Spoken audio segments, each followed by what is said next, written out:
आज पुणे शहरातील हडपसर मतदारसंघातील मनसेचे नेते श्री रोहनजी गायकवाड आणि त्यांच्यासमोर एकूणच त्यांची जी पूर्ण टीम होती ज्यांनी मनसेचे पदाधिकारी म्हणून शहरावर आणि राज्यावर काम केले, अशा खूप साऱ्या कार्यकर्त्यांनी पदाधिकाऱ्यांनी आज प्रवेश केलेला आहे। मी त्यांचं आदरणीय पवारसाहेबांच्या उपस्थितीमध्ये स्वागत केलेलं आहे, त्यांना शुभेच्छासुद्धा दिलेल्या आहेत। एकूणच हडपसर असेल किंवा पुणे शहर असेल, या भागातील नागरिकांचे प्रश्न सोडवणे, ज्या पक्षाची विचारधारा एकूणच सर्व समाजाला, सर्व धर्मांना आणि एकूणच सर्व घटकांना एकत्रित घेऊन जाण्याची आहे, त्या पक्षामध्ये माननीय रोहनजी गायकवाड यांचं स्वागत आहे।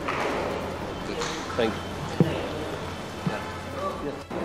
प्रथम मी राष्ट्रवादी काँग्रेस पक्षाचे अध्यक्ष सन्माननीय शरद पवार साहेब असतील, सुप्रियाताई असतील, अमोलजी कोल्हे असतील, आमचे प्रदेश जयंतजी पाटील असतील आणि आमचे लाडके मार्गदर्शक आणि शहराचे अध्यक्ष प्रशांतदादा जगताप यांच्या नेतृत्वाखाली आज राष्ट्रवादी काँग्रेस पार्टी शरदचंद्रजी पवार या पक्षामध्ये मी प्रवेश केलेला आहे।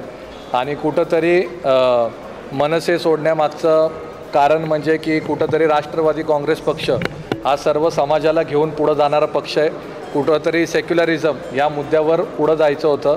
मी ज्या भागामध्ये काम करतो तो भाग मुळात म्हणजे भारताची प्रतिरूप आहे, ज्या भागात हिंदू, मुस्लिम, शीख, ईसाई असे सर्व जातीय धर्माचे लोक राहतात आणि अशा भागामध्ये काम करत असताना एक अशा पक्षाबरोबर काम करणं मला तरी उचित वाटतं, जो पक्ष सर्व जाती धर्मांना घेऊन पुढं जाईल।